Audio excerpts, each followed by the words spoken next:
If you're a worker working for local government, the states or the federal government, this concerns you and is a serious matter of national importance, everyone. For the past few weeks, there have been agitations and loud clamor by members of the different labor union organizations for an upward review of the Nigeria's minimum wage. The government says no conclusion has been made yet. The labor unions are saying that they have arrived at a decision. Some state governors are already saying they still struggle to pay the current 18,000, which is in operation right now. Well, we are now in an election year. How easy is it for the Buhari government to decide on the minimum wage, considering the huge wage bill and the rising recurrent portion of the expenditures? Let me show you what Nigeria and some other countries pay as minimum wage. Let's make a quick comparison now from some African countries to some countries outside of the continent. Look at it. Let's begin the conversation, everyone, tonight. We have the Honorable Minister of Labor, Senator Chris Ngige, joins us from our Abuja studio, and also the President of the Nigerian Trade Congress, Comrade Boboy Kegama. Thank you so much for joining us. Let me begin with you, Honorable Minister. It does look like there's a bit of confusion on the stance of the labor union and the government's stance on these issues.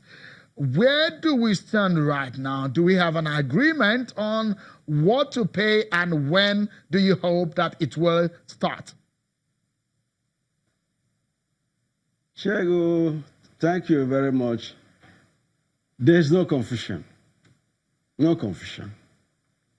In a negotiation over money issues, wages, this is the kind of thing we normally get in all parts of the world. And that is why it's a discussion, it's a negotiation between employers and employee. That's the workers. So you don't expect it to be a rosy ride without bumps. No. Money issue, very serious issue. So we are on the negotiating table. At one point, the organized labor said the other people have not brought their figures. That's the federal government and the state government. And by the way, this is a tripartite negotiation. In fact, tripartite plus. Tripartite plus. Because we have to bring some people who are not in the formalized sectors to do the discussion with us. Otherwise, if you go to Nigerian statute in ILO, the recognized employer group in Nigeria is only NECA. So, but this time we brought NECA, we brought MAN, we brought NASIMA, we brought small and medium scale industries, and above all, we brought governors of states who, by implication, also are in charge of the local government. So we have brought the different figures, and that at the last meeting, we tabled those figures and started the negotiations. Movement upwards, sliding scale movement. And for those who were on the very high side, they were coming down too. Labor, for example, started from 56 to 45 or 43 and come down to 30. Organized private sector moved from 22 to 25, and then joined the labor at 30. Federal government made an initial submission in consultation with governors on 20,700. And from 20,700, when the governors or state governments refused to move, the federal government on its own moved to 23, from 23 to 24. So these are the negotiations. So the state governors are saying that they are not able to move. In fact, they say they won't move at all. That the review doesn't mean you must move. But I said no to them.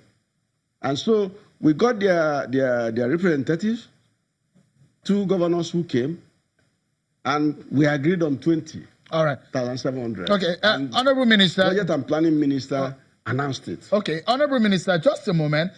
It looks so much that you've done a lot of work from the government's point of view, based on the clamor from the labor unions. Let me ask the president of the TUC, as it stands right now, do you agree what the minister or the government has proposed? Because what we are hearing from the labor union point of view is that you already have a figure and you're gone to town with it. Yeah, well, thank you very much. The only correction I want to make with regards to what the Honorable Minister has said is the fact that it wasn't Labour that brought the issue of 30,000. We had in our plenary considered about 4 scenarios. Tables putting, like he said, some going up, some coming down. We considered 4 tables. And out of the 4 tables, we were able to knock 2 out. And then we considered one that was about 38,000 and another one 37,000. In fact, from our end, we wanted it rounded up to 40 because 38 point something means you can round it up to 40. And then the organized private sector that had proposed 25 now considered it necessary to bring it up to 30. We had to take go out for a recess. We sought the permission of the chairperson of the committee. We went, assessed the offer from the organized private sector, and then came back and said, look, yes, there are people who are complaining about ability to pay.